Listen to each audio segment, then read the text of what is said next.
from an early age, I liked, playing with words and kind of like journaling or writing poems or writing onomatopoeias and just kind of like exploring. Like, I think language is one of those beautiful things that there's never a shortage of ways of describing something. And I think that's something that I used to love about doing English literature and English language at school was, it felt like every day I was learning a whole new skill set within that.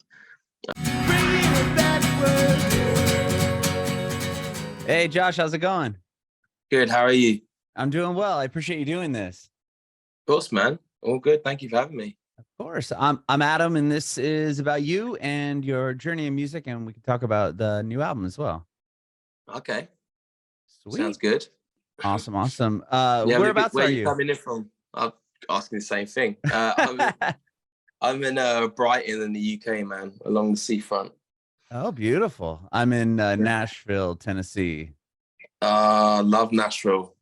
Yeah, we recently moved here from, actually, it's been a couple of years now, but from San Diego, California. Okay, nice, man. Yeah, we made a record at Blackbird. Oh, you did? That's amazing. Yeah. So we've got lots of fun memories of Nashville. We had an amazing time there. It's a really special place, I think, very unique. Yeah, it's great. I've been here a couple of years now and absolutely love it. So definitely different than living in San Diego, but yeah, I bet, man.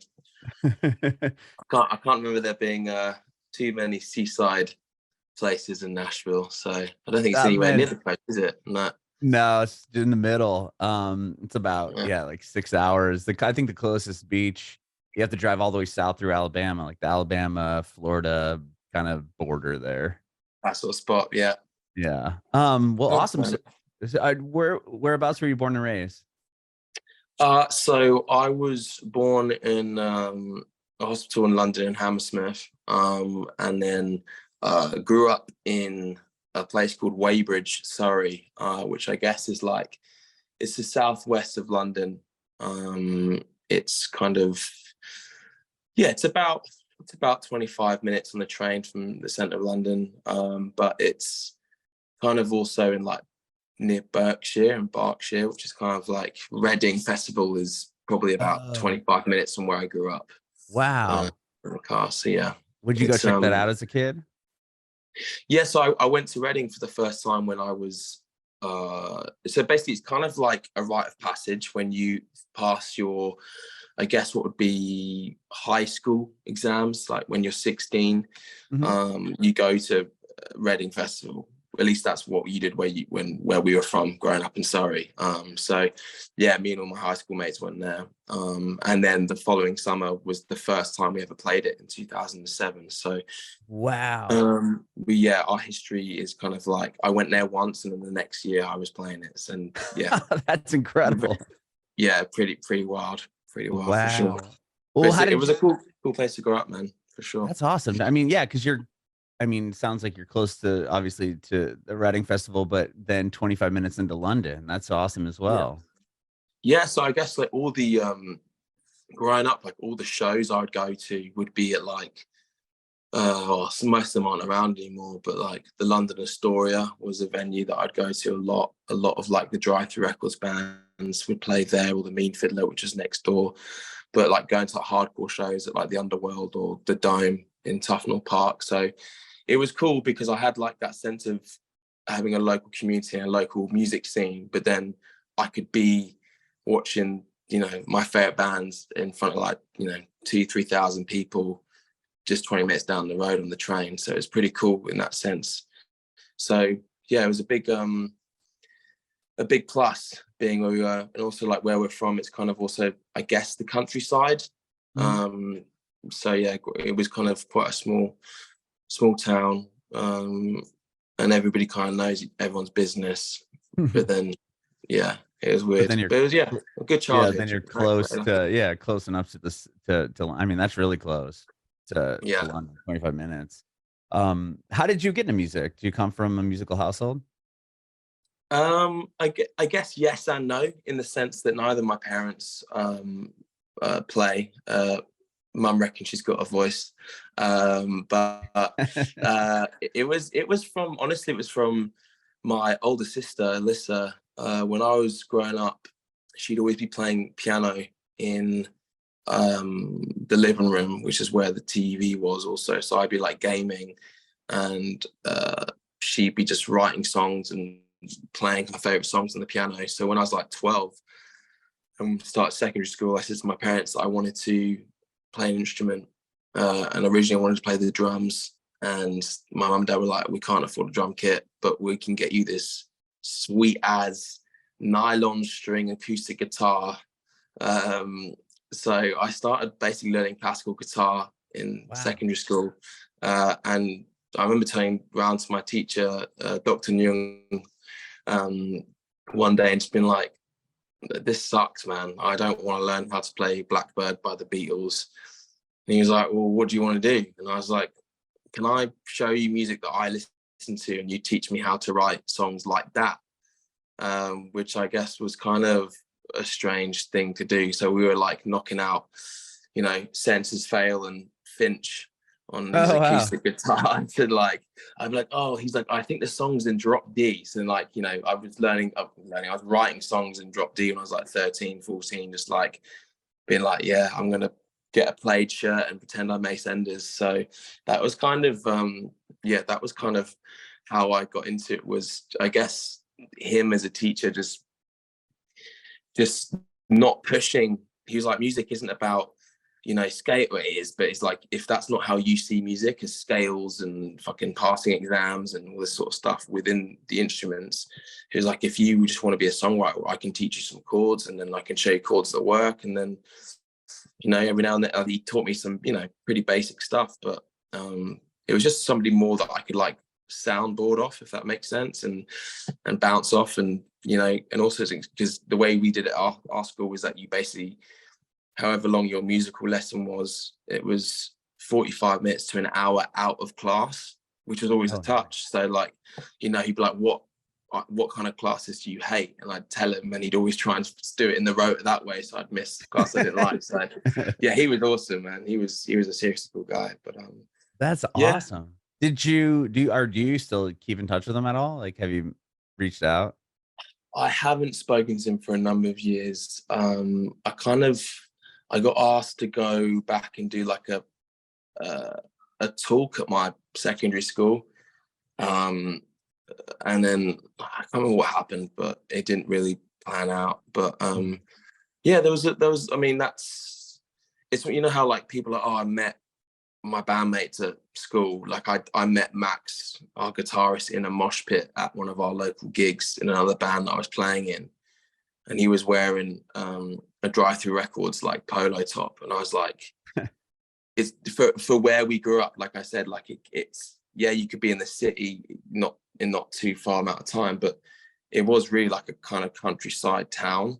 And so for him to be wearing a Drive-Thru Records top was really niche. So I was like, we should start a band. And so we had like a bottle of White Lightning, which is like some cheap, shitty cider, and we started a band. And that's how we started You Me at 6, was then and there. So wow. Met at a show, like the Drive-Thru t-shirt. Old school, man. And then it was, that's incredible. Nonsense of who, you know, how many Instagram followers have we got? We should not jam. I'll just send you some riffs. It was like, no, let's. How many Instagram followers do you got? Do you know what I mean? I'm not trying to sound like a dinosaur, but that feels like more and more when I'm talking to new young bands, it's like they're so obsessed with like their social media coverage and how many followers each of them have and blah blah. I'm just like, yeah, but can you guys get in a room and jam, and can you play music? Like, do you not? And how does that make you feel? Is that not more valuable than, you know, like ripping a gig to, you know, however many people? It's like, does it make you feel good? So that's good. That's what was great about with Max and I. And then we met again, like Matt, who plays bass in the band. We met at a shopping centre. He was like skateboarding with one of our mutual friends.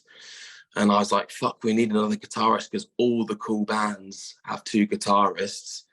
And he was like, my next door neighbour is usually playing Rage Against the Machine pretty loudly. We should see if he wants to join.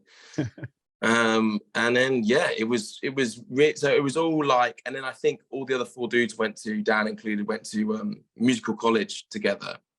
So they all, well, a college that had a music course in it, but they would spend every day together, and I was kind of off mincing about at another college. But that was kind of the early years of Umi at 6, just playing like really, really ropey shit local gigs, and it was amazing. It was probably, it's just one of those things that you do because it was fun, not because there's any sort of like grand master plan of how we were going to make it, Right. Yeah. It's interesting that a couple things. First off, that you said, with what you said, you're a dinosaur and I'm older than you. But because I remember growing up the same way, it was like going to shows and meeting people, and that's how bands were formed. And then you'd see bands that kind of, fizzled away, but the bands, and then those members, the people that really wanted to take it seriously, would kind of get together, and then those bands would kind of go on. And it was done that way. And the idea of selling out was like the worst thing you could do. Like if you're signed to Drive Through, that was like, oh my gosh, like this is insane. But if Green Day signs to, Reprise Records, it's like sellout band. Now that idea is like, that's the thing. Like, oh, you have 10,000 Instagram followers. Okay. Maybe we can, start something together. It's just such a different world nowadays. And then going back to your first guitar teacher, it sounds like you always wanted to write songs to tell the teacher, like, yeah, this is the bands I like, but I want to write songs. Were you always like, writing lyrics, or like, or do you even remember like why that kind of, you were drawn to wanting to actually write the songs and not learn more of like, I just want to learn how to play the Finch guitar riffs? Yeah, I think it was just because, honestly, dude, I think it was because when I would listen to like Incubus or Taking Back Sunday or Finch or whatever the bands were growing up that I was in love with, it was like, it's how they made me feel that I was like, I wonder if I can give myself that, I wonder if I can provoke that feeling inside myself with something that I do, if that makes sense. Sure. So I was kind of like, I just wasn't like, playing a Nirvana riff at a garage band sort of talent show is great, but like it's not going to do anything when it comes down to like, when you're alone in your thoughts, like just playing a Nirvana riff over and over and, mumbling along just didn't feel like it was going to serve me in that sense. I think I was always quite aware of the fact that I liked words, which I guess sounds really dumb, but like I like the way from an early age I like, playing with words and kind of like journaling or writing poems or writing onomatopoeias and just kind of like exploring. Like I think language is one of those beautiful things that there's never a shortage of ways of describing something, and I think that's something that I used to love about doing English literature and English language at school was, it felt like every day I was learning a whole new skill set within that. So accompanying that with playing the guitar and, it was an opportunity to have like me time, again, it was like just being on my own and like just hashing it out. And I would try and write like 3 or 4 songs a week, if not more, and it was just more, and none of them, strangely enough, none of them at the time felt like they were doing anything except for just serving me. But then the amount of times like I'd like at band rehearsals as we went on, like I'd be like, oh fuck, I've got a chorus progression that could work here, or I've got a riff that might sound cool alongside that, or it was strange. And so you just banking loads of ideas is like a kind of angsty 14, 15-year-old kid, then it would like serve me a couple of years later when the band was like cooking and trying to make a record. So So once you met Max, and was Umi 6 the first band you were in? Was that kind of like, met, like I hadn't been in a band before this? Oh, okay, so you had been in bands prior to that. I played in one band, and it was so bad. Like our bassist was also friends with Matt, and Matt turned around to me one time, was like, come on man, why can't I play bass in a band with you? Like I can really play. And I was like, And I was like, yeah, but I don't really know you. I know this other guy and called Phil and all this sort of stuff. And it was like, I basically realized that as much as the other guys in that first band I was in were all like similar to what you said, were all, you know, really good friends of mine, and I had a lot of love for them. But like Matt, Max, you know, Chris, and then obviously Dan, when he eventually got in with us as well, was like, it was like life. It was a matter of life or death. Like being in a band was the most important thing. And, you know, we used to ride a thing called the Mega Bus, which is essentially the Greyhound bus. And I would like book shows even when we were still at high school to like go and play gigs in Wales or gigs in, you know, down the coast. And we'd get on this Mega Bus with breakables and a box of CDs that we'd all like laminated and burnt our songs onto. And it was like just that feeling of like, we're in a gang and we're all taking this seriously enough that like we're all showing our commitment, but not too serious. It's not fun. Mm-hmm. And when I would compare that to the other band I was in, I was like, nah, this is a bit more of me. This is kind of, I like the fact that they're pushing me to be better and pushing me to be more committed. And come on, we need to book more gigs. And, you know, no, practicing twice a week isn't good enough. We've got to practice 3-4 times a week. It was that kind of thing. And yeah, so I guess you got to try and keep the company. The company you keep is a reflection of you. So mm-hmm. Yeah, if people are working hard and being ambitious and wanting it and doing it in a way which isn't too overbearing, I think that's pretty important, especially when you're young. Yeah. I mean, you said that you went to the Reading Festival and then played it a year later. It sounds like, I mean, was the band picking up pretty quickly then? Like, do you remember, you know, you play your first few shows and like, is the fan base getting bigger? Like, obviously, like, was there some sort of early validation that you guys had that it was like, wow, okay, this group of guys, like we're doing stuff here? Yeah, so I guess that really happened in 2007. We were all still at college. Mm-hmm. And this is prime time MySpace. And I messaged this festival called Slam Dunk Festival, which mm-hmm. That's still a big festival. This has been, again, they'd only been on for 2 years at this point. Wow. And I just messaged this account and said, hey, you know, one of my favorite bands is playing your festival called Paramore, and I think awesome. we deserve a chance to play the festival too. We're #1 unsigned band from the UK. We're #1 unsigned band from America on the MySpace. You know, like I was like, just gave him some spiel about how, you know, we were the vibe.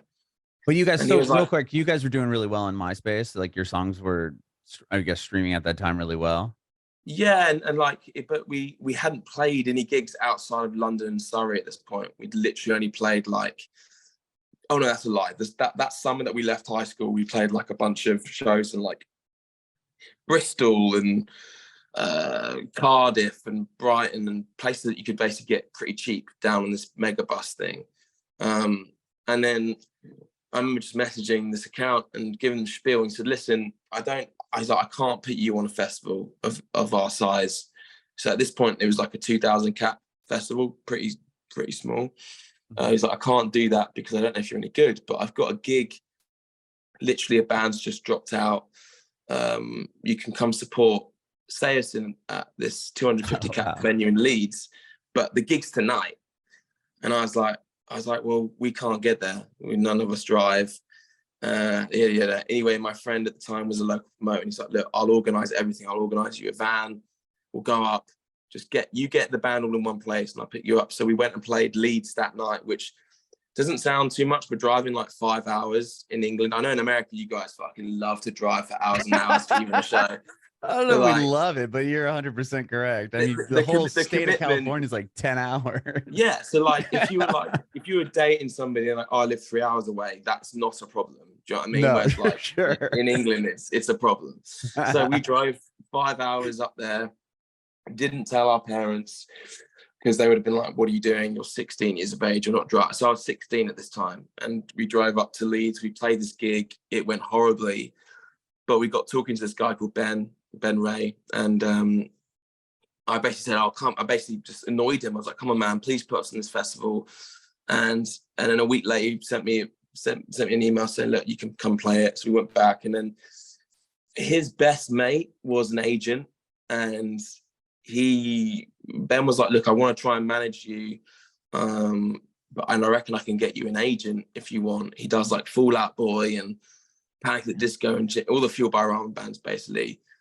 And so that was kind of his sell in, and we met the agent and we loved him and we started working with him. And so it didn't, for us, like now when I like recall it, it's like, fucking hell, that was easy. But it wasn't, in the sense of like getting people around the band felt really easy. But then it took about that following year, we all left college, and we basically got called Dial Support because we went on any tour that we basically jumped on any tour, didn't matter what it sounded like. If it was a ska band, a metal band, pop punk, hardcore, rock, whatever. If there's a band playing it, we try to get on the tour. So we must have toured the UK like 8 times in 9 months. And and then we got booked to play a festival called Give It a Name Festival in 2008. Mm-hmm. And that's kind of where it then just all went a bit silly, because we got, we put out this record with Slam Dunk, our first album called Take Off Your Colours. Mm-hmm. But at Give It a Name, we got these people from Virgin, and EMI Records were there, and they were like, we want to sign you. So they bought the rights for Slam Dunk, and then we signed to EMI, and that was in 2008, 2009. So, we were finding ourselves in a position where we did about 12, 18 months of touring in England, and then we started doing headline shows, and people started coming and start getting label interest, and that bit happened what felt like really quickly. But yeah, it was the mad old time, because we were kids. So we were like, and that's why I think actually when we met Paramore at a festival, we then became friends, and we did a couple of shows with them, and then years later we went on tour with them and around the world, and it was kind of like we were 16, 17, they were 16, 17. So it's just mm-hmm. like we were kind of going through the same thing, but on either side of the pond.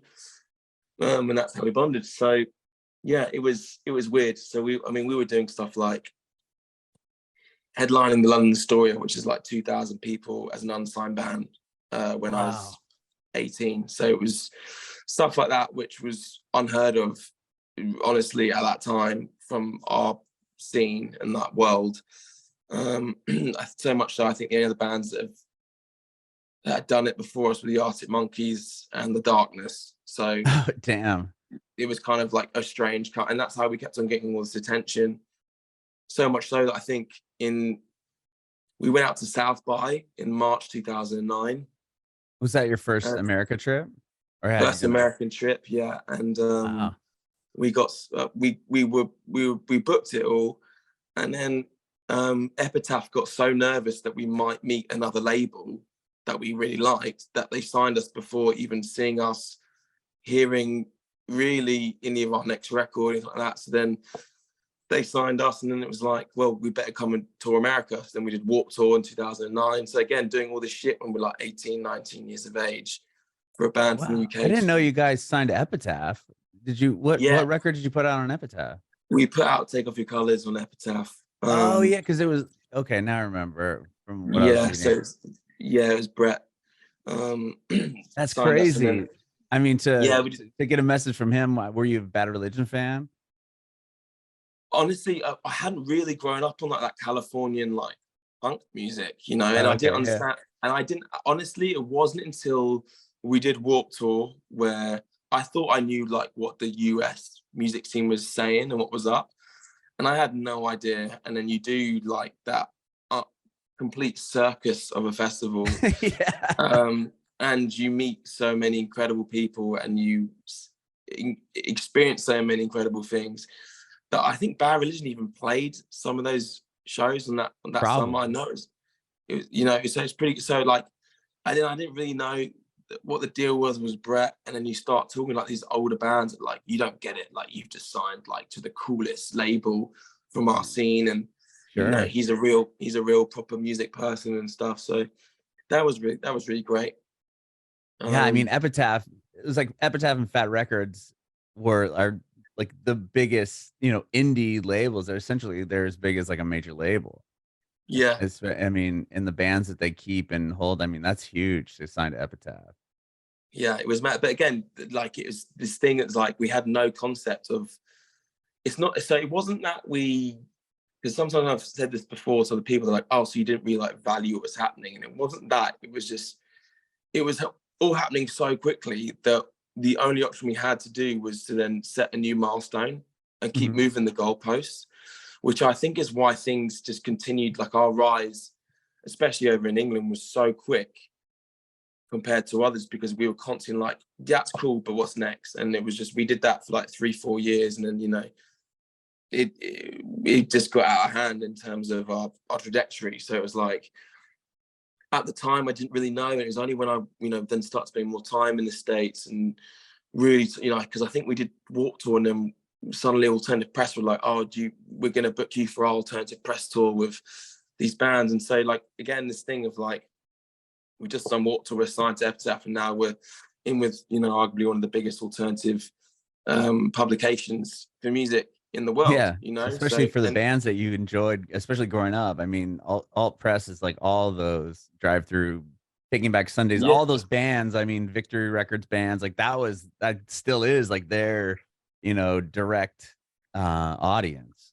Yeah, it was mad. So yeah, just not really understanding what was going on. But I think had we known what was going on, we would all just freak ourselves out. So I'm glad we didn't. I'm glad we just enjoyed it and like because we're like, oh, this is cool. Of course, we signed a record deal in America. Why wouldn't we? Do you know what I mean? Like, it was like that's how it goes, right? So, yeah. But now I understand how incredibly rare and special that is, especially if you were that age. So, yeah, that's amazing. And I mean, to have the band continually progress the way you have, and then to say, well, yeah, that's great, but let's move the goalposts further. I mean, that just shows the discipline and just how hard you guys work and to continue to do that. I mean, to get a #1 record or a couple #1 records and a gold record. I mean, those moments must have been just so amazing. Yeah, I mean, there's so much that happened between like those early years that I've described and then that stuff. But it was just, I think now like where I'm at with the experience that we have in music, I kind of feel like a lot of it makes sense. Like a lot of the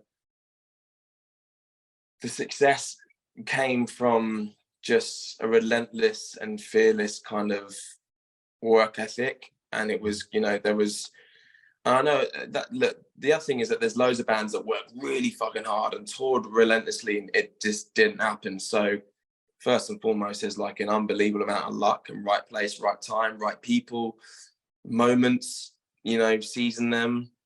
We've also had a bunch of moments that we haven't seized in huge parts of our careers. And, and there's been really bad fucking moments where felt like the world was ending in regards to You Me at 6. But there was a serious time where from like 2008 till pretty much 2014, it didn't matter what we did, we just kept on gathering more momentum, and yeah, all accumulated with our first #1 on Cavalier Youth, which was mental.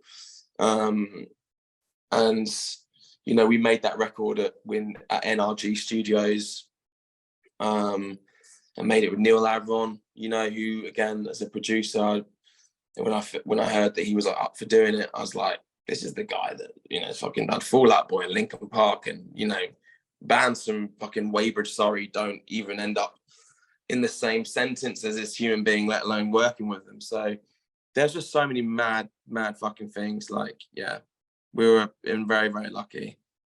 Yeah. Sure. Wow. And then you did, the next record is the one you mentioned earlier about doing in Nashville, right? Night People. Yeah.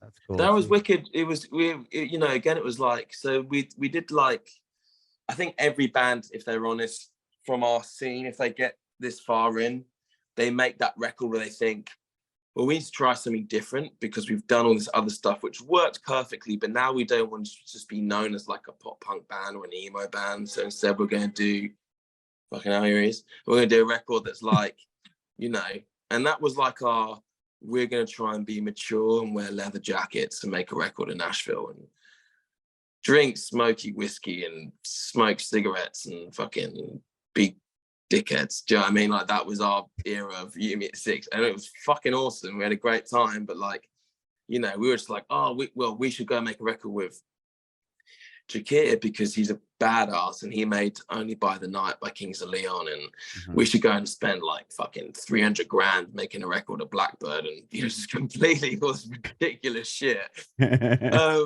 But you know, at the end of the day, like, having the #1 record before that kind of brought us that, you know, it just facilitated all of it. It facilitated all the mad ideas, and that was the first time I think in our band's career where we felt like pressure. It was the first time in our band's career that somebody tried to A&R us. Like, we had either the label been like, oh, you've had all the success, but now we think we know what you can do to be better, sort of thing. And so, you know, it was just a very strange time. But, you know, working with Jakir, he made us a better band because we recorded everything live. So, you know, it was like, it has to be the perfect tape or we go again, sort of thing. So from that gave us a new sense of like what it meant to like literally be in the pocket and like re-understand one another. And it was a challenge and it was a great experience, but we've gone from being like, right, we track all the drums in 4 days and then we do everything else. It was like, no, we're doing song by song, and it has to be like Studio B and Blackbird, we're on the clock, let's get it right, sort of thing. So, and also like, you know, Nashville again, we did sort of 3 records back to back of 2 in LA and then 1 in Nashville, and we were like, this is fucking bizarre, just like super bizarre. You know what I mean? Like, it was one of those. Started like hanging out fucking like Dan and Shay and shit like that. Like, you know, just didn't know where we were, what we were doing, but we were having a great time. And I guess Night People was the record that we tried something a little bit more like just straight rock, and like there's almost like some kind of bluesy stuff in there. But and you also you can hear Nashville on that record. I think if you know it was made in Nashville, you can hear it and feel it a little bit. For some reason, I've got this weird country twang that kind of comes in and out.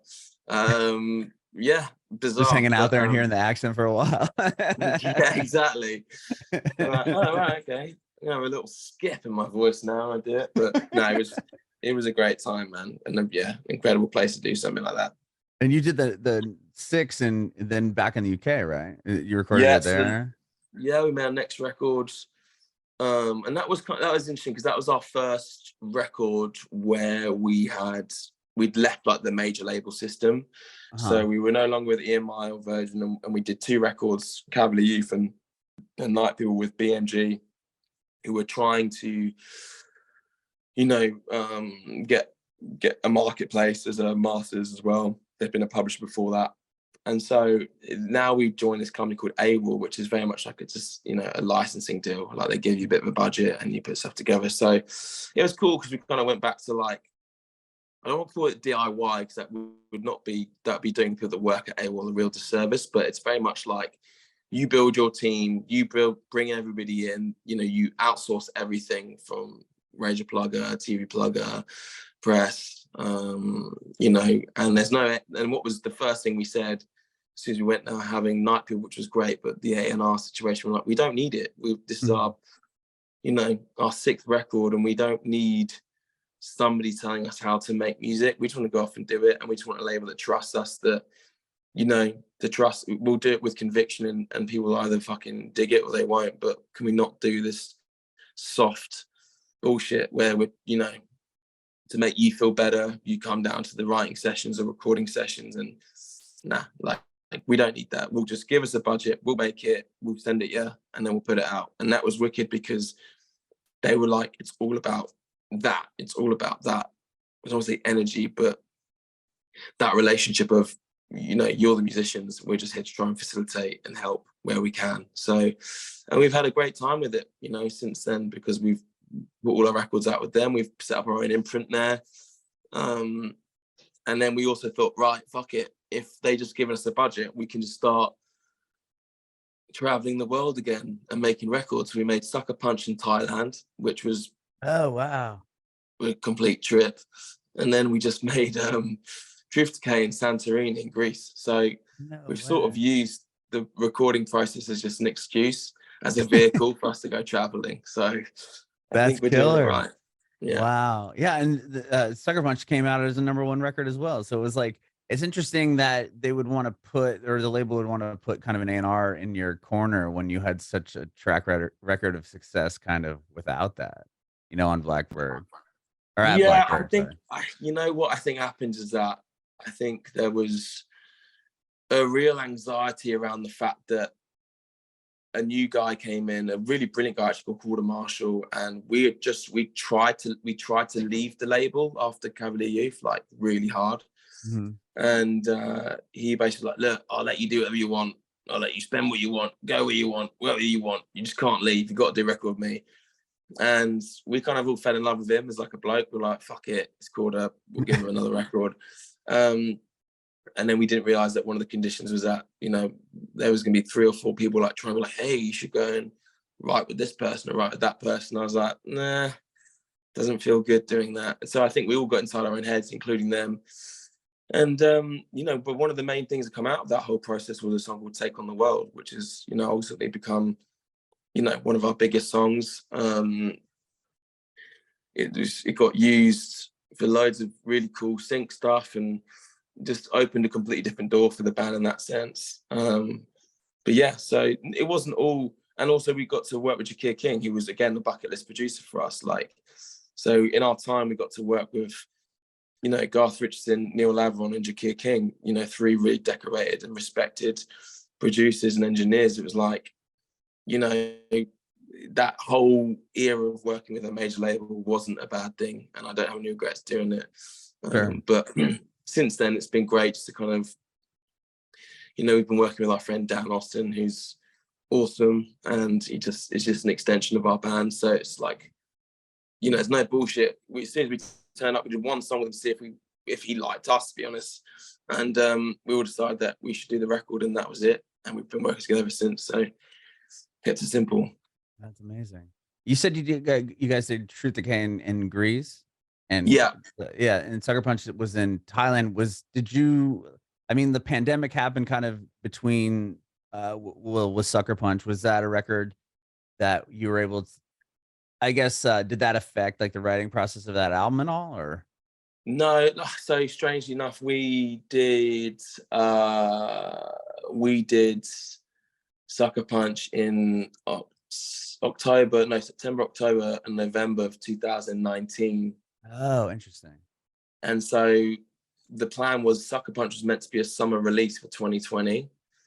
And then, like, literally, obviously, as we all know, I don't fucking paint out for anybody, but that year was a clusterfuck. So we basically sat on that album for way longer than we wanted to. Like, I don't think that record came out till 2021. So, for us, it was like, and some of those songs had been written since like 2018. So we were like, let's get this recorded. Let's fucking get this going. And then, it was weird because and actually I'm really fond of that record because I kind of feel like, because we sat on it for so long, became really, really attached to it before it even came out. So and I think and a lot of that record we wrote on the fly. So like we were in Thailand and, Dan would be tracking drums and me and Max would go out for a walk, come back.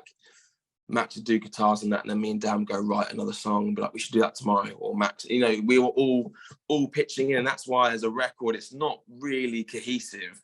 It's like sort of, one song was me being like, I want to do a song that has like J. Cole samples in it. And it's like, all right, cool, we'll do that. Do you know what I mean? And then the other person's like, well, I want a song that has like a dance moment in it, like dance fucking synths and, all this sort of shit. And so it just became a bit of a ongoing joke that like we were all trying to squeeze our every kind of like weird thing that we wanted to selfishly do. It's a very self-indulgent record, but it was so much fun doing it that way, and also everybody being on the record that it just felt really great. And when it went to we were in lockdown number 2 or 3 when it went to number 1. It was kind of like, having a Zoom party to fucking, toast champagne and shit. Like, so yeah, it's a weird time. And then really, like, it was one of those things that then again, we couldn't tour until September 2021. It was like, we only did one tour, and it was like an underplay tour for that album. So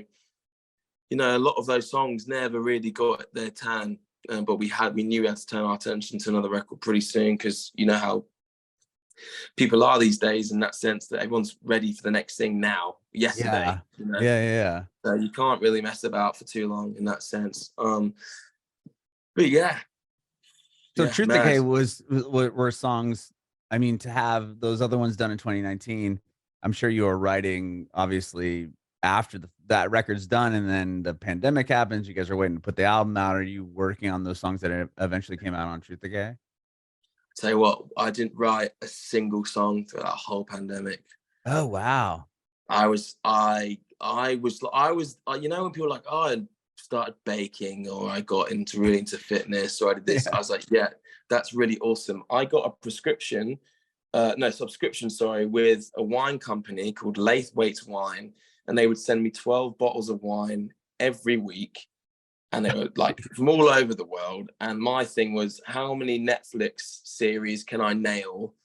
And so I would be sitting in my dressing gown, drinking wine at like midday, watching shit. And I remember one day my girlfriend came into the room. She was like, "You got to pull your shit together, man." And I was like, "No." She's like, "This is a problem. It's over. It's over. If the world isn't killed off because this thing, music's never come back." Because at the time, it's like, you couldn't imagine a time where people would all be in a crowd again together. Do you know what I mean? So I was like, the band's fucking done. I'm unemployed as fuck. You know, I mean, it's the most broke I think we've all been at this point since we were 15, 16 years of age and didn't have jobs, you know, like we managed to kind of get through it. And look, I'm not even going to get the violins out there, people that had it so much worse than fucking privileged white musicians. But no, it was a tough time, and I just felt so devoid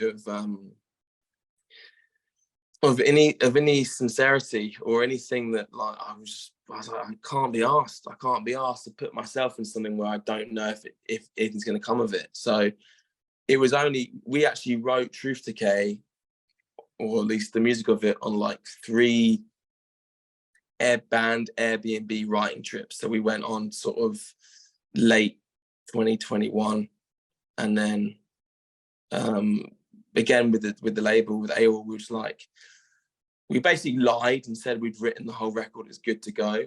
We sent them one demo and they released the funds, and we were like, well, where are you gonna record it, by the way? We're like, oh, we're going to Santorini, so we'll see in a bit. Like, what are you up to? Like, you're going fucking jolly. And then we got out there to this incredible studio called Black Rock, and it was so wholesome and, like, you know, perfect. Like, it was just in this little town in Santorini, and you know, you walk to the local restaurant, but we also had, like, they offered like a dining thing where they'd send this lovely lady called Maria to come and cook for us every day. And wow, yeah, it was like spending time with your grandma, even though she wasn't the age of a grandma, but, you know, or a Greek mum, you know, she was always like hummus and tzatziki and fucking kalamata olives and all this sort of stuff out and about. And it was great, man. And we just we spent a lot of time being like, who are we? What do we want to do?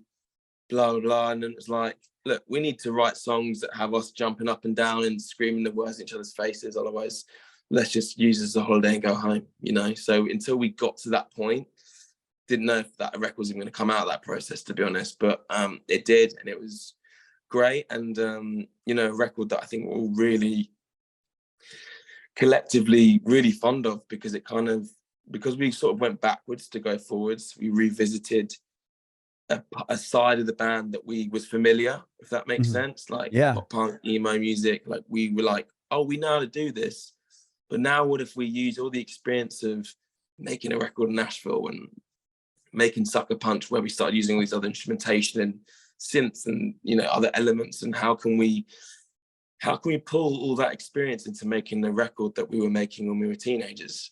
And that's basically what we did with Truth Decay, and it was really fucking awesome. And it was kind of like oh no, we do love doing this, and we love being in a band together. And yeah, it was awesome. So very, very lucky. I love the record. I think it's an awesome album, and it's amazing that you guys get to, like, really tour and support it this time around. It sounds like, you know, with the other album, it didn't get as much. Yeah, absolutely. And that's kind of why we're really taking the chance and working with Rise Records now. We're really taking the chance to show them our investment and commitment and coming back to America as often as possible and doing stuff there. We've, going back to Southeast Asia, doing our tour of Australia, finally going to go down to South America. And we're just like, fuck it. When you realize that something can be taken like that and can feel like it's over that quickly, then honestly, dude, the thing we've always wanted to do as a band, and the thing that's always meant the most to us was always longevity, which we're now in year 18. So we've achieved that in that sense. And the second thing was to travel and experience life together. It was never been like, for the narcissist in me and the egomaniac in me is like, it's fucking awesome having #1 records and gold discs and selling out arenas and blah, blah, blah. That's obviously a huge payoff, but it's also just as, if not more important to us to, be part of something where it's, friends, family. And, even in a couple of weeks, we've got the big biannual Yumi at 6 family event where all of our parents, our siblings, our partners, we will have like a big party together to celebrate, the fact we're all in each other's lives. And I think that's what it's been about for us. And I'm sure that's not rare that, people have that relationship with, say, their other bandmates, parents and siblings and stuff like that. But for us, it's always been the kind of the cornerstone of like what is important is that. So to be able to keep doing, like, even when I was saying, no, we made a record in Thailand and then San Antonio, that's fucking absurd. It's like a really weird, beautifully weird situation to find ourselves in. So we don't take it for granted, and we just try and enjoy it and enjoy life as much as possible, because I only got one, mate. This isn't a rehearsal for the next one. So well, that's awesome. You guys get together like that. You said every year or a couple times a year? Every year if we can. I mean, I think the last time we did it was for 6, and then we were going to do it for Sucker Punch, couldn't. But then for my 30th, Max had a surprise party for me, and his mum and dad were there, and I believe maybe Dan's mum came along. But so this is but a lot of the siblings and stuff have been traveling around. Dan's mum have been traveling around, so this is like the first time we set up a new WhatsApp group, and we're like, this is what's happening. This is the date we're doing it. And that's awesome. It's fucking on. So yeah, it's gonna be a good time. That's so cool, man. And then you guys are gonna be, well, you'll be in the States in the end of September. I know you'll be here in Nashville, I think the 27th. So I'll have to come out and check you. And I appreciate your time today, Josh. Thank you so much, man, for doing this. Oh, Adam, absolute pleasure, man. Yeah, I'm definitely come down. I think it's the basement. I don't know what, Basement East. Yeah, I think East is the bigger one. That's a great room. Okay, cool. Yeah, I'm looking. There's some places that we're doing on this tour, and actually it's funny because when we were talking to Josh Klein, our agent, and we were talking to Rise, we're like, can we just go to all the places we like? And they were like, that's not really how you route a tour. And we're like, yeah, we know that, but like, if we're going to do it, like, we want to go to the places where we know that, like, we've got some really amazing memories and like loads of friends. And so we've basically like put together a tour, which is an extension of us playing places we need to play or want to play. But a lot of it is quite selfish. We're like, oh, let's go back to Nashville. We haven't played in Nashville since fucking 2016, 2015. Wow. It's like, I want to go there and see all my friends that I made 10 years ago. Do you know what I mean? So yeah, we good, man. So definitely come out for sure. Definitely. Well, thank you again so much, Josh. I have one more quick question. I want to know if you have any advice for aspiring artists. All right, so it's painfully cliche, but I would say